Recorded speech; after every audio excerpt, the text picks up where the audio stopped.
And it came to me then that we were wonderful traveling companions, but in the end, no more than lonely lumps of metal in their own separate orbits.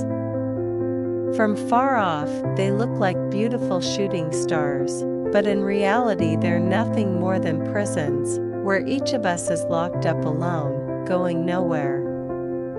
When the orbits of these two satellites of ours happen to cross paths, we could be together. Maybe even open our hearts to each other. But that was only for the briefest moment. In the next instant, we'd be in absolute solitude. Until we burned up and became nothing. My mother, she is beautiful, softened at the edges, and tempered with a spine of steel. I want to grow old and be like her. There ain't no way you can hold on to something that wants to go, you understand? You can only love what you got while you got it. I know my heart will never be the same, but I'm telling myself I'll be okay. The only thing more unthinkable than leaving was staying. The only thing more impossible than staying was leaving. If you love a flower that lives on a star, it is sweet to look at the sky at night.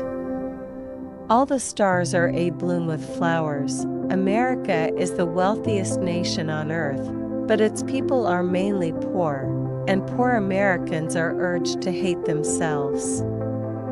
To quote the American humorist Ken Hubbard, "It ain't no disgrace to be poor, but it might as well be." It is in fact a crime for an American to be poor, even though America is a nation of poor.